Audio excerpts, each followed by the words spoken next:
I haven't front squatted 4 plates in 4 years, 5 years maybe.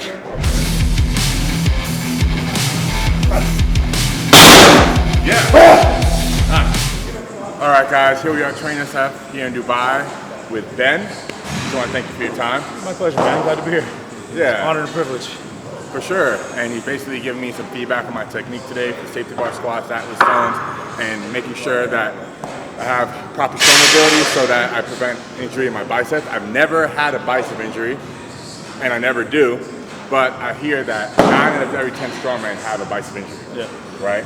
So after we get through legs, we're just gonna do like a quick 5-minute, like, how not to hurt your bicep. So let's get right into it.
I squatted 750.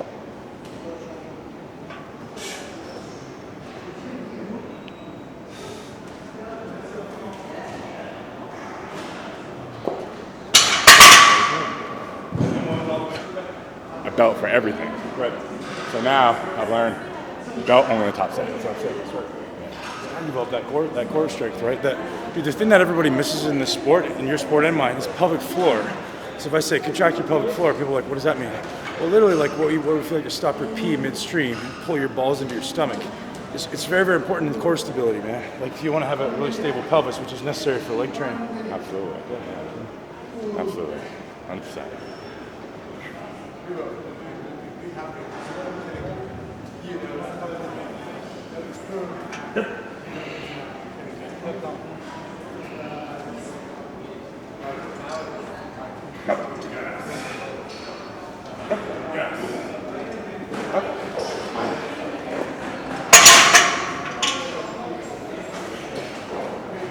Figure if I do 3 times as many reps, compensates for a third of the weight.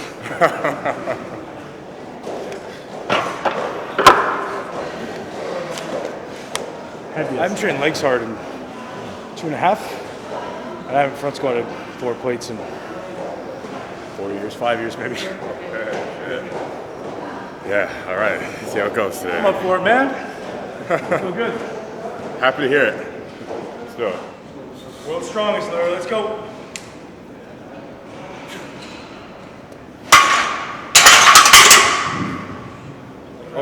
Always training your ankle through the full range, because if you lose dorsiflexion, that's when shit's going to start to go wrong. As we get bigger, we tend to get lazy. We tend to not get that massive dorsiflexion.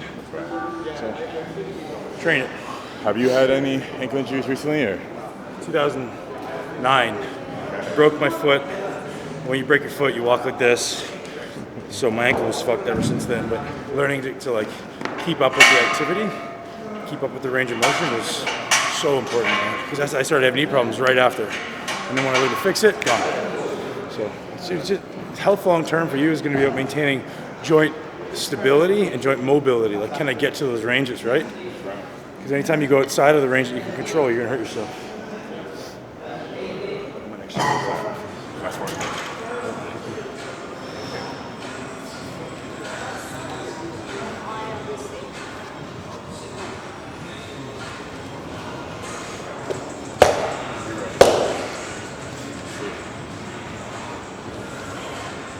Ready? Come on. Yep. Yes. Yep. Yes. Easy. Nice.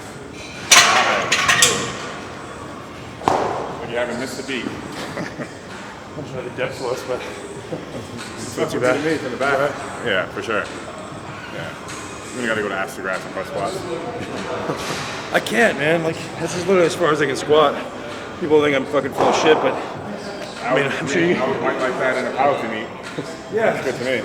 Yeah, if I went wider, if I was powerlifting, I'd have to go wider, but.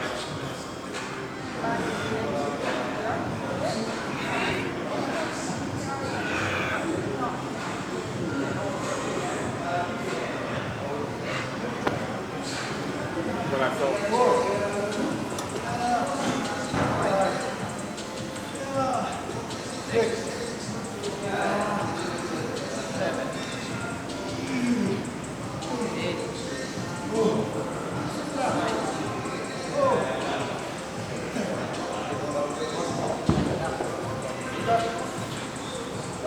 Man, let's get strong. Come on there. Yep. Easy, buddy. Speed. you want to do sets of 5 with this weight? That's right.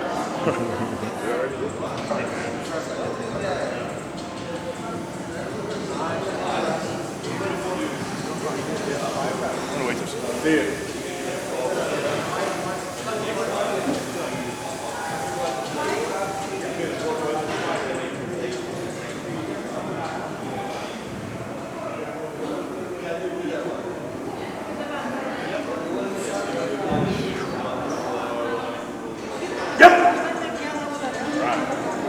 Sorry. Come on. Yes. Right. It's that mid back. Yeah, the legs look super strong, but seem like maybe the elbows are tilting down a bit. Oh yeah, I don't squat, man. My spinal extension's weak. Since retiring, I don't see a need, right? Like all that spinal compression. I was like, so still training the leg. I squat, 3-4 plates, but nothing like that's gonna bend me in half. Makes sense. Fair enough. We only succeed. Let's go, man.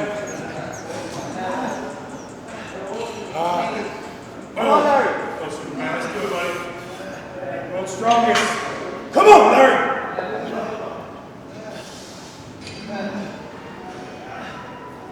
Stay up. Let's go. Come on, buddy. World's strongest, bro. Let's go. Yep. Easy too. Come on, buddy. Gotta want it, Larry. Let's go, man. Strong.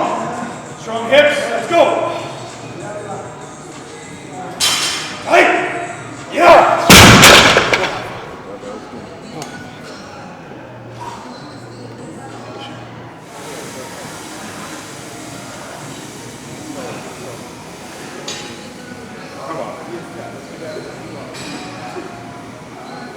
Yep.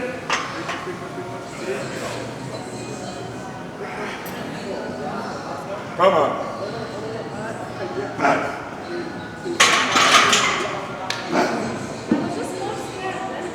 Yeah.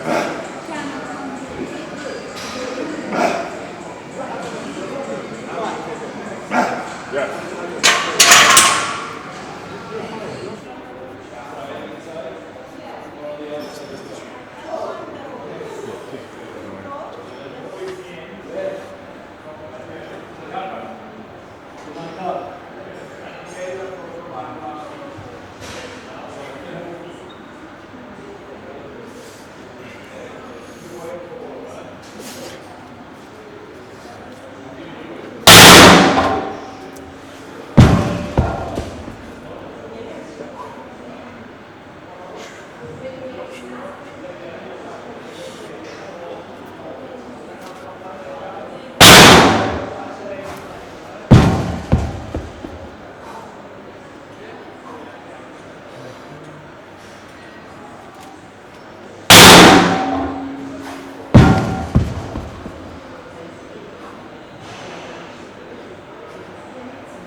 So the safest way, I'm trying to practice one motion, but to start, Deadlift and then move. deadlift it, and then sit down with it, and then all the way up. So you sit with it first, get a wrap arms around it. Yeah. Yeah, perfect. Even a little more.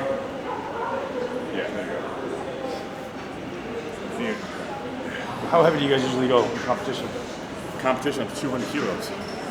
And it's from 120 to 200 in a row. So 120, 40, 60.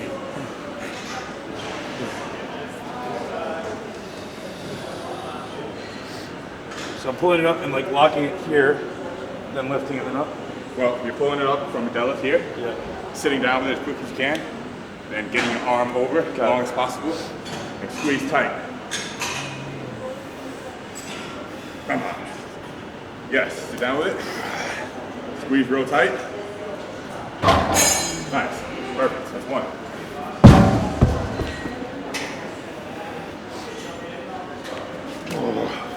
Yes. Nice.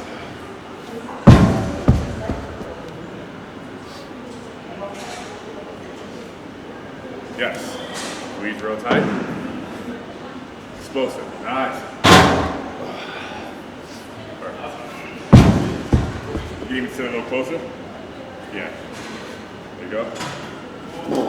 Nice. Perfect.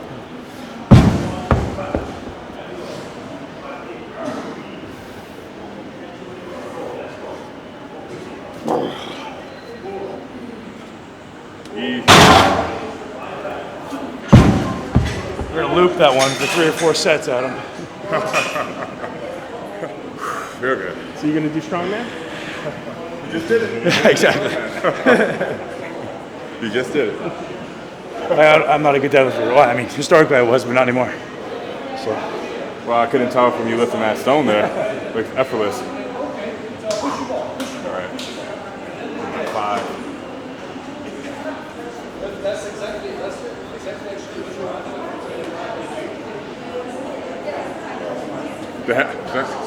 attempt into strongman. Last week I was doing like farmer walks. Oh, I was doing 240 kilos, or no, 240 pounds per hand. And I was like, fuck, my forearm was sore for 4 days. Yeah, it's never. no other sport. Yeah. Few sports test your grip like strongman. Even this involves grip. All right. Let's go.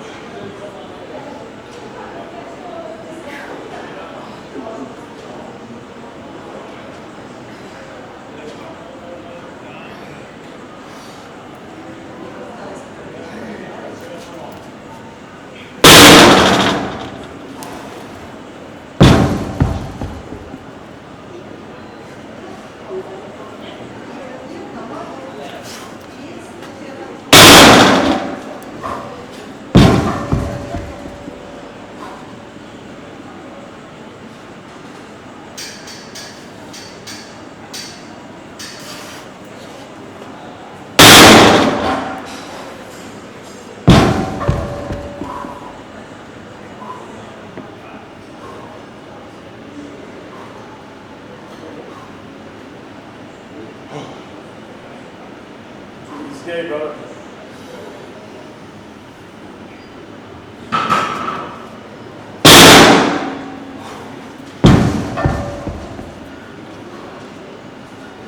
Day.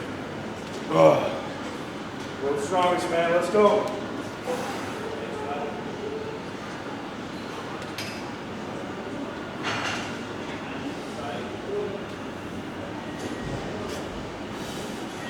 Come on.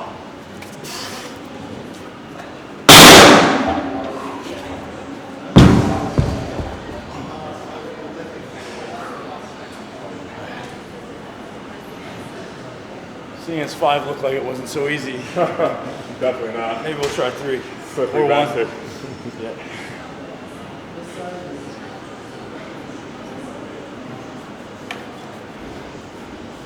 Chalk sticks better when your forearms are bruised, apparently.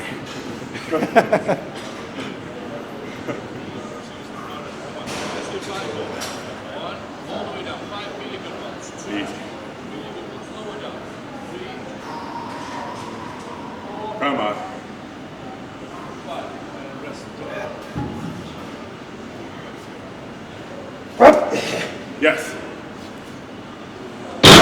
Easy. Definitely 5. Come on. Come on.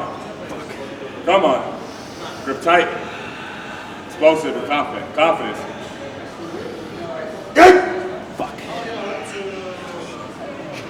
Grip. Slippery fucker, huh? Yeah. I don't want to quit. Yeah, it's there. It's definitely there. Come on. Come on. Yeah. Nice. Yes. 3 more, man. It's there. Come on, that was too easy. Come on. Tight. Up. Tight. Oh. One more try, man. Finish 3. There. There. Oh! Come on. There. Let's see it. Let's see it. Oh, come on. Yes. Very nice. Nice. Solid. You have the energy to do that. Yeah, for sure. Solid. Heavier? Oh, just 2 sets of 5, I believe, yeah. I have some strange ability to keep going and going over time. My volume as a bodybuilder was always very high, and my ability to do repetitive bouts, like as you guys saw, like I get back in right away, I get back in right away, I keep going. So I could have done that for 20 minutes, one at a time. So that was always an advantage, right? Sorry, I see it as an advantage, mental advantage. Whereas if I'm trying to get strong, it's probably a disadvantage because I'm doing too much work. So it's just learning how to balance your strengths and weaknesses. So depending on your objective, I got an idea what your objective is. What would you normally do? Normally, it would just be here. Like a standing lunge. Well, that will it'll make it a lot harder on that single leg and a lot more challenging to your pelvic stability, right? Try it. It's different. Here? Yeah, turn this way. You want to look in the mirror or not? Sure. Why not? Turn around. Some people don't like to look at themselves. What kind of people are those? Well, powerlifters usually, right? Because it's thrown. They're used to like squatting without a mirror. That's true. Yeah, that actually makes sense. Yeah. So what that all is doing is shifting your weight onto your front leg a little bit more, right? Because you can't get it on your back leg for stability. That's true.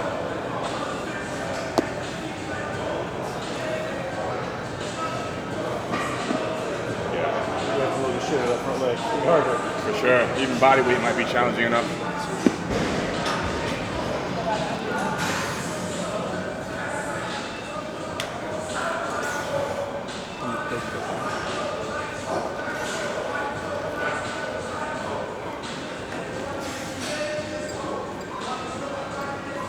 Balanced, or does your ankle mobility feel tight, or any feedback? Sure. Definitely felt tight in the hips. So it's a bit difficult to sit back. With this, You weren't able to sit back, like you said, or you? it was difficult. Okay. Yeah, that makes sense. Now, if I were to add weight, I wouldn't be able to do it. I would agree with sloppy. Could you try with this? See how that feels? Yeah. So move it a little bit closer. My front foot here. Yeah, so your heel is going to be like that. You have to have your toe on the floor because this thing's very slippery. It's like so. Yeah, try that. That's going to load the front leg even more, but it's going to give you a little more range on the bottom end, I think. So, that feel a little better? Definitely a bit. I can set my heel more. Yeah, there you go. So, try that. That's good. Now, just so you know, that's going to challenge your quads a lot more, which may or may not be the goal of this.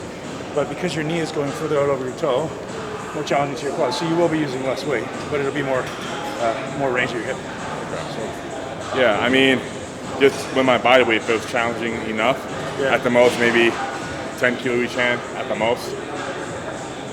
so that means if I do it, he's got to do it, right? That's all right. Yeah, speaking about, intentionally putting his knees further over his toes, it's not like we're taking some old lady who's never squatted before and asking her to put her knees over her toes. We're taking a very well-trained athlete and just increasing the distance literally by 1.5 inches, which is the amount we elevate his heel, and pushing his knee 1.5 inches further than it would normally go. So it's not a huge increase in distance, it's an incremental increase in distance. So he's going to notice greater hip mobility because he can stay up straighter, so he'll get greater depth and challenge the quads more. So that's the idea there. It's not detrimental unless you're someone who's never been there before. And if anything, man, it's going to be one of those things that saves you the day when you're squatting and your knees, maybe you're going a little deeper than you wanted to, or like most people are very weak at the bottom. It's going to make you stronger there. Okay. So.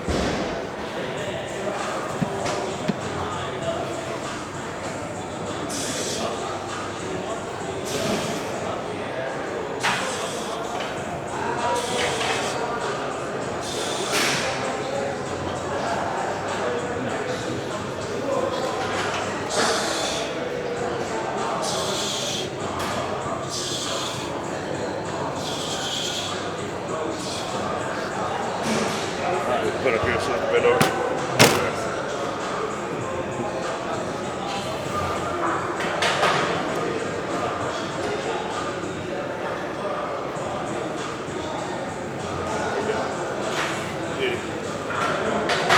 Push that floor down hard, man. Get pushed off the floor.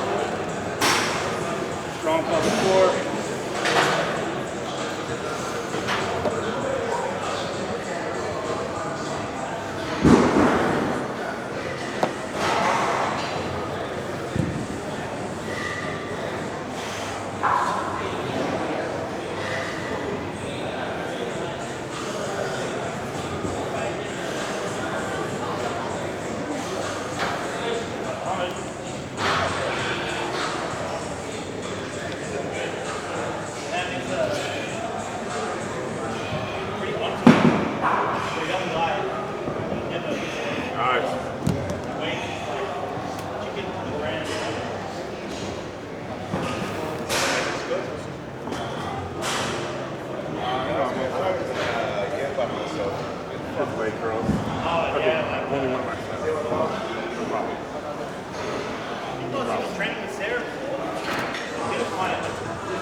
Floor, push the floor. No standing up, shove the floor down. There you go. On the floor, push the floor down.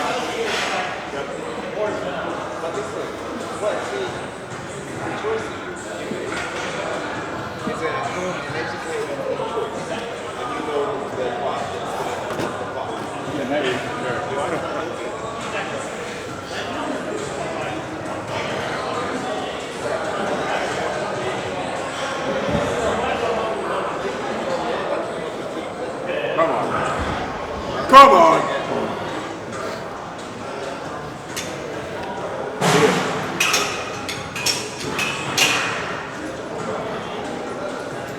Yes. More power. Oh, they're tough. For sure. Heavier than I usually go. But I could sit deeper because my heels are elevated by an extra inch and a half. So I get more range in my hips.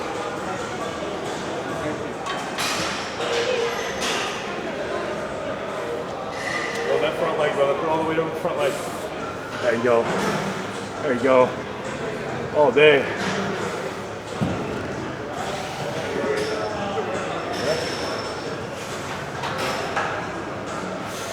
All day.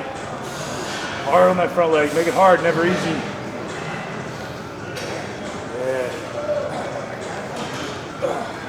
Shit, man.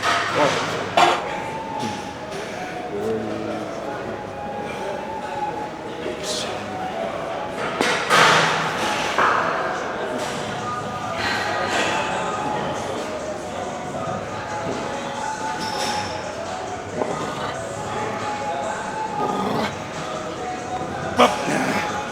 All right.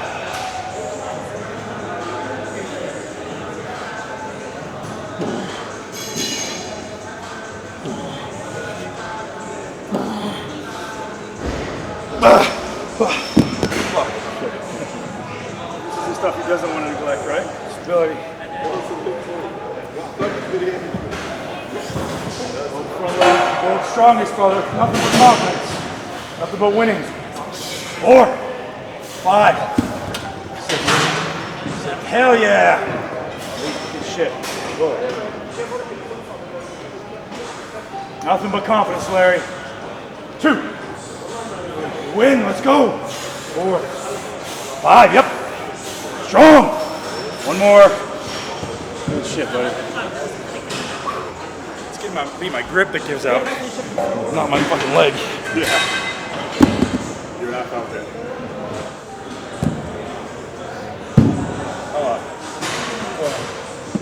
Come on. This is awkward as fuck. Yeah. Come on.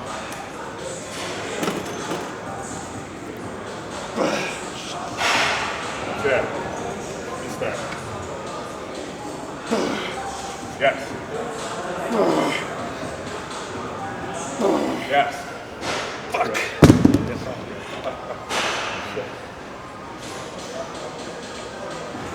110 pounds each hand. Come on.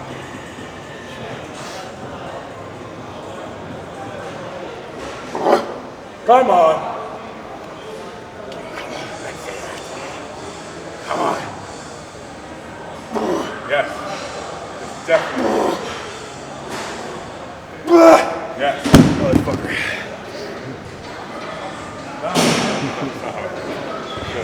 All right, guys, so stability, what Larry's ultimately training here is stability. As you see with me and him, it's not really our leg that gives out, it's our ability to stabilize. So if you think that through, our quads probably aren't actually going to fatigue when we're doing this. It's more challenging our ability to stabilize the pelvis, which is a good thing because his ability to produce force at his quad is going to be dependent on his ability to stabilize the hip. So building this up into his program intentionally makes a lot of sense because if you can't stabilize your hip, you can't squat. So if you want to squat heavier, you got to have a stable pelvis. Absolutely. Yeah, and this was definitely much more challenging than having my back leg on the floor with it elevated. Because, like Ben said earlier, having it on the bench, I got no assistance from my back leg. All that load is on the front leg. They both have value, but it's a progression, right? We're driving his knee out further over his toe, putting all that body weight onto the front leg rather than be able to divide it between both legs. All right, guys, Ben here with me just to give us a couple pointers on how to not tear your bicep when deadlifting. So I get this question asked probably every day. As you guys know, I've been pulling a mixed grip for the last 8 years or so since I first started deadlifting, and I've been lucky enough never to tear my bicep.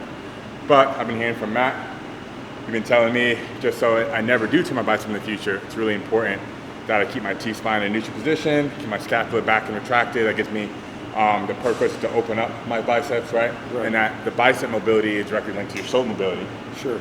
Yeah. Right? And you were mentioning also to me that if this is your underhand, right, you want your palm to be in line. Right, so if I have a bar going through my hand, that bar is a straight line. So my hand it has to twist to get in that bar in my hand.